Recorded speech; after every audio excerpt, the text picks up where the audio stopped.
اعوذ باللہ من الشیطان اللعین الرجیم بسم اللہ الرحمن الرحیم الحمد للہ رب العالمین الصلاة والسلام علی اشرف الانبیاء والمرسلین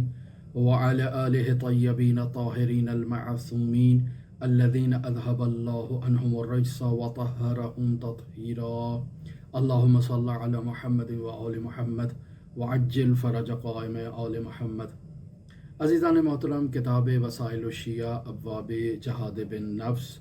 دوسرا باب اور 7ویں حدیث آپ کی خدمت میں بیان ہو رہی تھی۔ حضرت سید الاوصیاء امیر المؤمنین علی بن ابی طالب علیہ الاف التحیۃ و ثنا اپنے بیٹے محمد ابن حنفیہ کے نام وصیت تحریر فرما رہے ہیں، اور اس وصیت میں محمد ابن حنفیہ کو انسان کے جسمانی اعضاء کے وظائف کے بارے میں تذکر دے رہے ہیں اور انہیں بیان کرنا چاہ رہے ہیں کہ اللہ تبارک و تعالیٰ کی اطاعت کی جائے اپنے جسمانی اعضاء سے، اور اللہ کی نافرمانی نہ کی جائے، چونکہ قیامت کے دن یہی انسان کے جسمانی اعضاء انسان کے اعمال کی گواہی دیں گے، اور انسان نے اگر ان جسمانی اعضاء سے اللہ کی نافرمانی کی ہو تو انسان کے خلاف گواہی دی جائے گی، اور اگر انسان نے اللہ کی اطاعت کر رکھی ہو تو یہی جسمانی اعضاء انسان کے حق میں گواہی دیں گے۔ لہٰذا نہایت ہی اہم موضوع ہے۔ امیر المومنین کا کلام یہاں تک پہنچا کہ فرما رہے ہیں وَفَرَضَ عَلَى الْيَدَيْنِ أَنْ لَا تَمُدَّهُمَا إِلَى مَا حَرَّمَ اللَّهُ عَزَّ وَجَلَّ عَلَيْكَ۔ حضرت سید الاوصیاء ابن حنفیہ سے کہہ رہے ہیں کہ اے محمد ابن حنفیہ، اللہ تبارک و تعالیٰ نے فرض کیا ہے انسان کے ہاتھوں پر ان لا تمدہما الی ما حرم اللہ عز وجل علیک، کہ اللہ نے تمہارے ہاتھوں پر جس چیز کو حرام قرار دے رکھا ہے اپنے ہاتھوں کو اس چیز کی طرف ہرگز مت بڑھاؤ۔ اللہ نے ان ہاتھوں پر حرام قرار دے رکھا ہے اس چیز کو چھونا۔ مثلا ایک گلاس ہے، اس کے اندر شراب پڑی ہوئی ہے، انسان اپنے ہاتھ سے اس کو چھوتا ہے، یہ انسان کے اوپر حرام ہے، گناہ ہے۔ یا ایک جگہ پر شطرنج پڑی ہوئی ہے، انسان اپنے ہاتھ سے اس کو چھوتا ہے۔ یا اس کے علاوہ آلات قمار جتنے بھی ہیں جن سے جوا کھیلا جاتا ہے، انسان اپنے ہاتھوں سے اس کو چھوتا ہے، یہ اس کے لیے حرام ہے، اللہ نے اس کو منع کیا ہے۔ لہٰذا امیر المومنین فرما رہے ہیں کہ اللہ نے جن کاموں سے منع کر رکھا ہے انسان اپنے ہاتھوں کو اس کام کی طرف نہ بڑھائے، یہ اللہ نے انسان پر حرام کر رکھا ہے۔ وَأَن تَسْتَعْمِلَهُمَا بِطَاعَتِهِ، اور انسان پر یہ فرض کر رکھا ہے اللہ تبارک و تعالیٰ نے کہ انسان اپنے دونوں ہاتھوں کو اللہ تبارک و تعالیٰ کی اطاعت میں، فرمان برداری میں استعمال کرے۔ لہٰذا یہاں حضرت سید الاوصیاء 2 آیات قرآنی کا سہارا لیتے ہوئے اسی فرائض ید کو بیان کر رہے ہیں۔ پہلی آیت جو ہے وہ آیہ وضو ہے، جس میں خداوند متعال ارشاد فرما رہا ہے سورہ مائدہ کی آیت نمبر 6، یا ایھا الذین آمنوا اذا قمتم الی الصلاۃ فاغسلوا وجوہکم وایدیکم الی المرافق۔ اے ایمان والو کہ جب تم نماز قائم کرنے کے لیے کھڑے ہو تو غسل دو، اپنے چہرے کو یعنی اپنے چہرے کو دھو اور اپنے ہاتھوں کو دو، الی المرافق کوہنیوں تک اپنے دونوں ہاتھوں کو دو، وامسحوا برؤوسکم وارجلکم الی الکعبین، اور اپنے سر کا مسح کرو اور اپنے دونوں پیروں کا جو ابھری ہوئی جگہ ہے وہاں تک مسح کرو۔ یہ آیت آیہ وضو ہے اور انسان کے جسمانی اعضاء میں دونوں ہاتھوں، چہرے اور دونوں پیروں کے وظائف کو بیان کر رہی ہے۔ اور یہاں وَأَيْدِيَكُمْ إِلَى الْمَرَافِقِ یعنی فَاغْسِلُوا أَيْدِيَكُمْ إِلَى الْمَرَافِقِ سے یہ بات ظاہر ہوتی ہے کہ انسان کا اپنے دونوں ہاتھوں کو اللہ کی اطاعت کے لیے قائم شدہ نماز کے وقت دھونا یہ انسان کے لیے لازم ہے، اور یہ آیت در واقع خداوند متعال کے وظیفہ جمال کو بیان کر رہی ہے جو ان دونوں ہاتھوں سے متعلق ہے۔ اب دوسری آیت میں خداوند متعال وظیفہ جلال کو بیان کر رہا ہے جو ان دونوں ہاتھوں سے متعلق ہے۔ فَإِذَا لَقَيْتُمُ الَّذِينَ كَفَرُوا فَضَرَبَ الرِّقَابَ، کہ جب تم کافروں سے روبرو ہو، ایسے کافر کہ جو کافر محاربی ہیں جن سے جنگ کرنا مسلمانوں کے لیے واجب ہے، جب تم ایسے کافروں سے روبرو ہو تو ان کی گردنوں پر تلواریں مارو۔ یہ انسان پر فرض ہے، دونوں ہاتھوں پر فرض ہے کہ وہ اللہ کی راہ میں قتال کرے، اللہ کے دشمنوں کی گردنیں ان کے سر سے جدا کر دے۔ لہٰذا ان دو آیتوں کو بیان کرنے کے بعد حضرت سید الاوصیاء امیر المؤمنین محمد ابن حنفیہ کو دونوں پیروں کے وظائف کو بیان کر رہے ہیں۔ لہذا فرماتے ہیں وَفَرَضَ عَلَى الرِّجْلَيْنِ أَن تَنْقُلَهُمَا فِي طَاعَتِهِ، یعنی اللہ تبارک و تعالی نے انسان کے دونوں پیروں پر یہ فرض کر رکھا ہے کہ وہ اللہ کی اطاعت میں ان پیروں کو استعمال کرتے ہوئے ایسی جگہ پر کی طرف قدم بڑھائے جہاں اللہ کی اطاعت اور اللہ کی فرمان برداری ہے۔ انسان نے معاشرے میں اصلاح کرنی ہے، امر بالمعروف کرنا ہے، نہی عن المنکر کرنا ہے، ایک نقطے سے دوسرے نقطے پر، ایک جگہ سے دوسرے جگہ اگر انسان ان دونوں پیروں سے چل کر جاتا ہے امر بالمعروف کے لیے، نہی عن المنکر کے لیے، تو یہ انسان کا امر بالمعروف اور نہی عن المنکر کرنا ان دونوں سے پیروں سے چل کر جاتے ہوئے یہ اللہ کی اطاعت ہے۔ لہٰذا وَفَرَضَ عَلَى الرِّجْلَيْنِ، اللہ نے انسان کے دونوں پیروں پر فرض کر رکھا ہے ان تنقلہما، کہ انسان منتقل ہو ان دونوں پیروں کے ذریعے سے فی طاعتہ، اللہ کی اطاعت میں۔ انسان نے کسی خاندان کے درمیان اصلاح کرنی ہے تو اپنے ان دونوں پیروں سے چل کے جاتا ہے تاکہ ان مسلمانوں کے درمیان اصلاح کر سکے۔ وَأَن لَا تَمْشِيَ بِهِمَا مَشِيَّةَ عَاصٍ، اور ان دونوں پیروں سے اللہ کی نافرمانی اور گناہ کی طرف مت بڑھو۔ یہ انسان پر حرام قرار دے رکھا ہے اللہ تبارک و تعالیٰ نے، یعنی ایک جگہ اگر گناہ کی محفل ہے اور انسان ان دونوں پیروں سے چل کر اس گناہ کی محفل میں جاتا ہے تو یہ اللہ تبارک و تعالیٰ نے انسان پر حرام قرار دے رکھا ہے۔ دو لوگوں کو حرام کی دعوت کے لیے انسان اگر پیروں سے چل کر جائے تو یہ اللہ تبارک و تعالیٰ نے ان پیروں پر حرام قرار دے رکھا ہے۔ لہٰذا حضرت سید الاوصیاء یہاں قرآن مجید کا سہارا لیتے ہیں اور باقاعدہ سورہ اسراء کی آیت نمبر 37 اور آیت نمبر 38 کا سہارا لے رہے ہیں اور اسے بیان کر رہے ہیں۔ ارشاد ہوتا ہے وَلَا تَمْشِ فِي الْأَرْضِ مَرْحًا، اور زمین پر اکڑ کر نہ چلو، یعنی زمین پر اکڑ کے چلنا اللہ تبارک و تعالیٰ کو پسند نہیں ہے۔ اللہ تبارک و تعالیٰ نے انسان کو منع کر رکھا ہے کہ متکبرانہ انداز میں زمین پر نہ چلو۔ اِنَّكَ لَن تَخْرِقَ الْأَرْضَ، تم جو اکڑ کے متکبرانہ انداز میں زمین پر چلتے ہو تو تمہارا تکبرانہ انداز میں زمین پر چلنا زمین کو پھاڑ نہیں دے گا، زمین اسی حالت میں برقرار رہے گی۔ وَلَن تَبْلُغَ الْجِبَالَ طُولًا، اور تمہارا قد جو ہے وہ اکڑ کے چلنے سے پہاڑوں کی بلندیوں تک نہیں پہنچ جائے گا۔ ایسا ہرگز نہیں ہے کہ تم اگر اکڑ کے چلو گے تو تمہارا یہ تصور کہ تم اکڑ کے چلو تو تمہارا اس طرح سے چڑھنا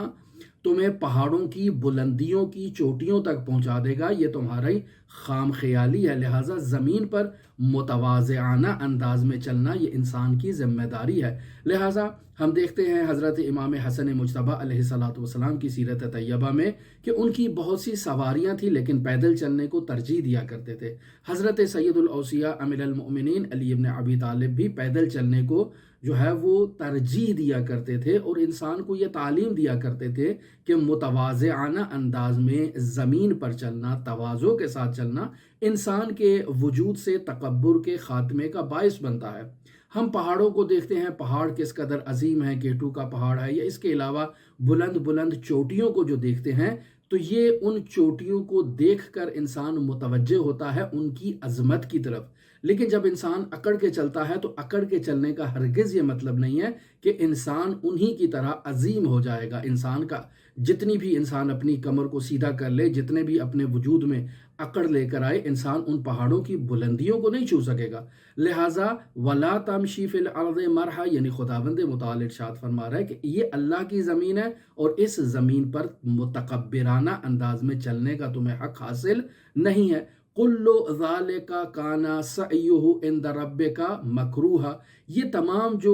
وظائف بیان کیے گئے ہیں، کُلُّ ذَلِكَ، یہ تمام کے تمام، كَانَ سَعْيُهُ عِندَ رَبِّكَ مَكْرُوهًا، ان تمام برائیوں کو اللہ نے اپنے نزدیک ناپسندیدہ شمار کیا ہے، یہ اللہ کے نزدیک پسند نہیں ہے۔ لہٰذا سورہ یاسین کی آیت نمبر 65 کا سہارا لیتے ہوئے حضرت سید الاوصیاء امیر المومنین علی بن ابی طالب علیہ الاف و تحیت و ثنا ارشاد فرما رہے ہیں، الیوم نختم علی افواہہم وتکلمنا ایدیہم، آج ہم نے ان کے منہ پر گویا کہ مہر لگا دی ہے، وتکلمنا، اور ہم ان سے گفتگو کریں گے، ایدیہم یعنی ان کے دونوں ہاتھوں سے گفتگو کریں گے، وتشہد ارجلہم، اور ان کے دونوں پیر جو ہیں وہ ان کے بارے میں گواہی دیں گے، بما کانوا یکسبون، کہ وہ ان ہاتھوں سے اور ان پیروں سے کیا کرتے رہے ہیں اللہ کی زمین پر، کیا افعال انجام دیتے رہے ہیں، کس طرف چلتے رہے ہیں۔ لہٰذا ان تمام مطالب کا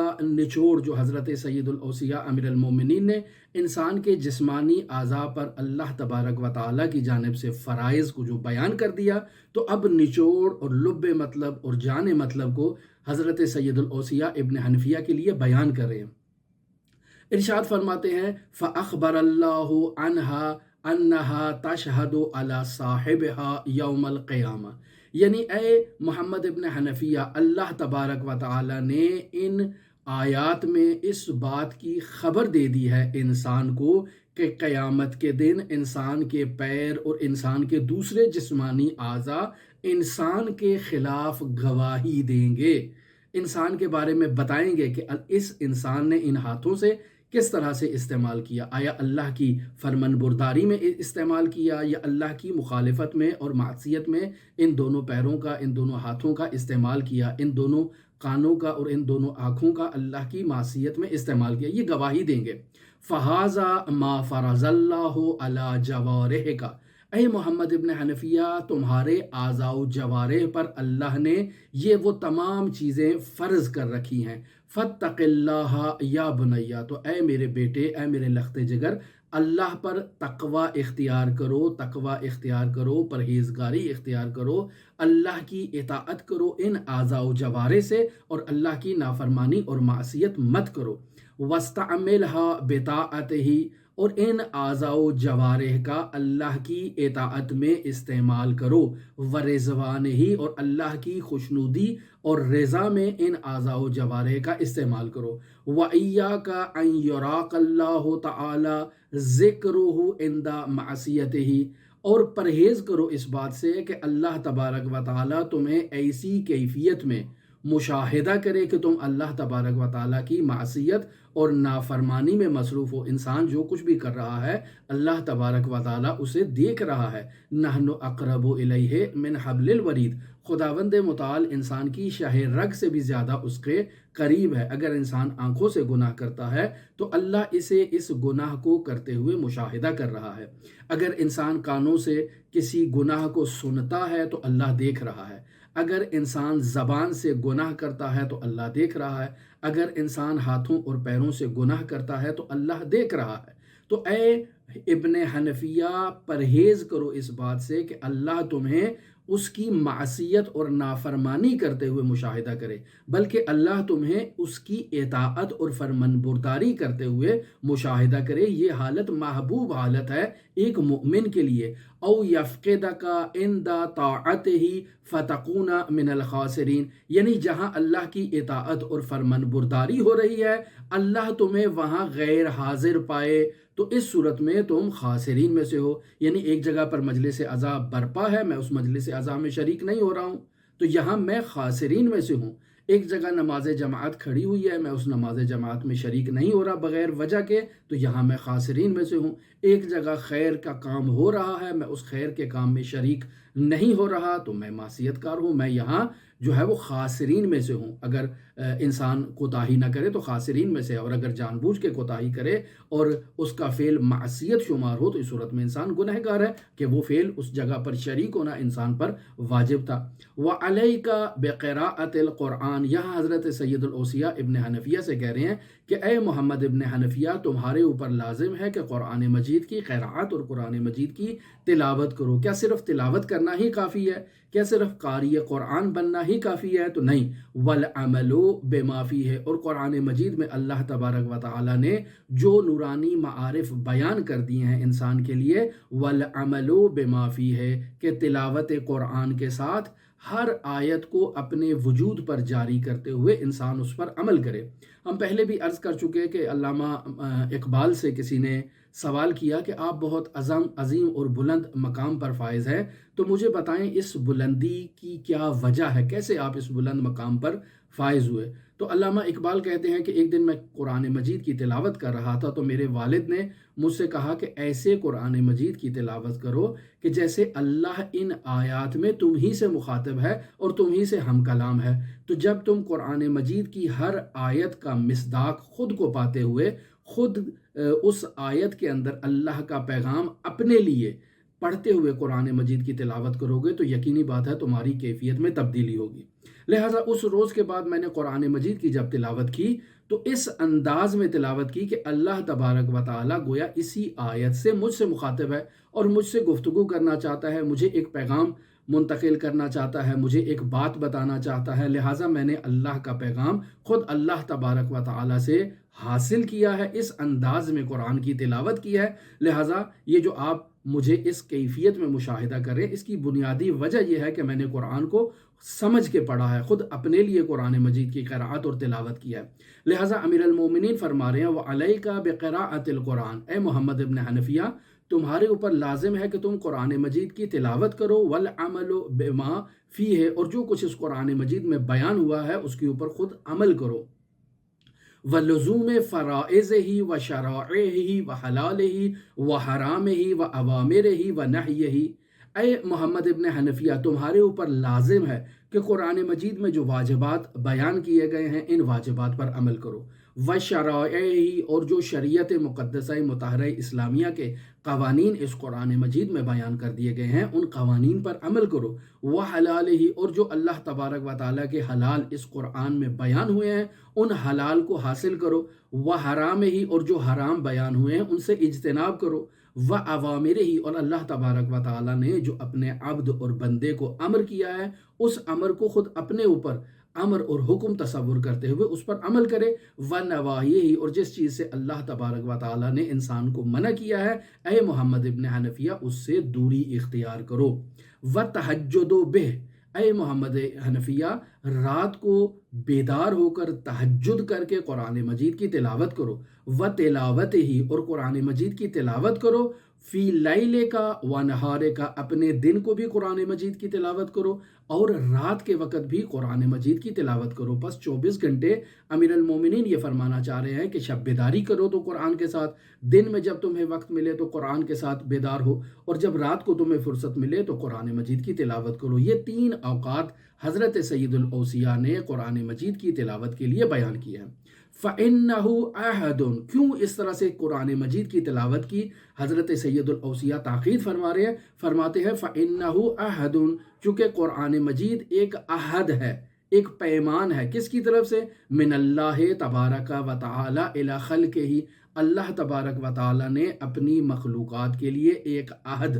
دیا ہے، ایک پیمان نامہ دیا ہے، اور وہ پیمان نامے کا نام جو ہے وہ قرآن مجید ہے۔ پس اس وجہ سے قرآن مجید کی تلاوت کرنا یہ نہایت ہی ضروری ہے۔ فَهُوَ، پس یہ جو عہد ہے، یہ جو قرآن مجید ہے، واجب علی کل مسلم، پس اس عہد کی قراءت کرنا، تلاوت کرنا ہر مسلمان پر واجب ہے۔ ان ینظر کل یوم فی عہدہ، ہر مسلمان پر واجب ہے کہ وہ اپنے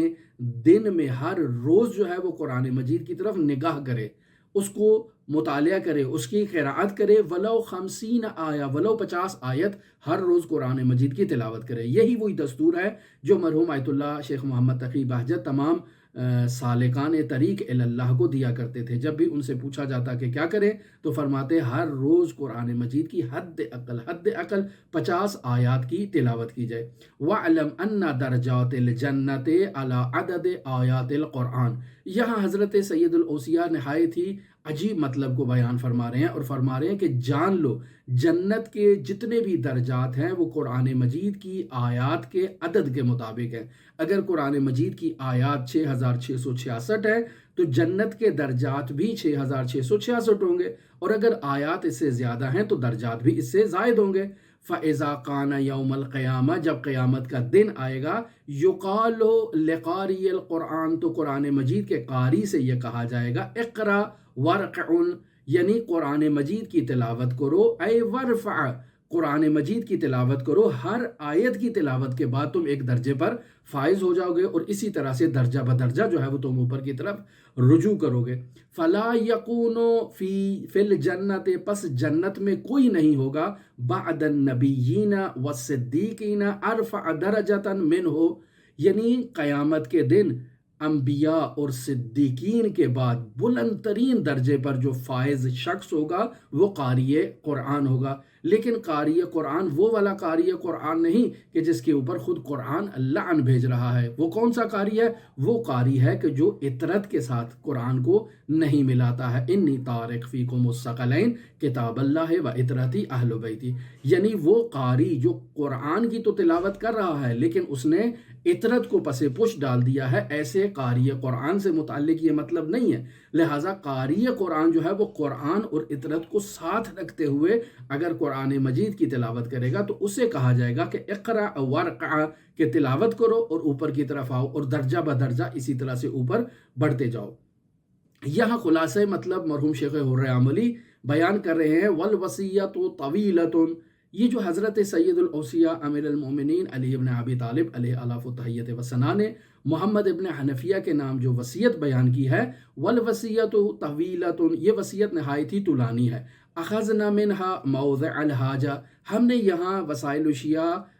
ابواب جہاد بن نفس دوسرا باب، اور یہاں جو ہم اس حدیث کو 7ویں نمبر مقام پر جو بیان کر رہے ہیں تو اس ابواب جہاد بن نفس سے متعلق جو مطالب ہیں ہم نے یہاں صرف اس کو بیان کیا ہے، باقی طولانی جو وصیت ہے اسے یہاں نقل نہیں کر رہے۔ اگر آپ طولانی وصیت کو مطالعہ کرنا چاہتے ہیں تو ان کتابوں میں رجوع کریں یا ان مقامات پر رجوع کریں جہاں یہ وصیت مکمل ہے۔ ہم نے یہاں صرف ابواب جہاد بن نفس سے مطابقت کے انداز میں اس وصیت کو نقل کیا ہے۔ والوصیۃ طویلۃ، وصیت طویل ہے، اخذنا، ہم نے اس وصیت کو اخذ کیا ہے، موضع الحاجہ، جتنی ہمیں ضرورت تھی وہاں ہم نے اس کو نقل کیا ہے۔ لہٰذا ہماری دعا ہے کہ خداوند متعال ہمیں یہ سعادت نصیب کرے کہ ہم حضرت سید الاوصیاء امیر المؤمنین علی ابن ابی طالب علیہ الاف و تحیت وثنا کی اس نورانی وصیت پر عمل کرتے ہوئے اپنے آپ کو ان نورانی مقامات تک پہنچائیں جہاں امیر المومنین ہمیں دیکھنا چاہتے ہیں۔ آپ تمام عزیزان کے لیے امام علی ابن مصر رضا علیہ الاف و تحیت وثنا کی نورانی بارگاہ میں نائب و زیارہ بھی ہیں اور دعا گو بھی ہیں۔ اللہم صلی علی محمد و آل محمد وعجل فرج قائم آل محمد۔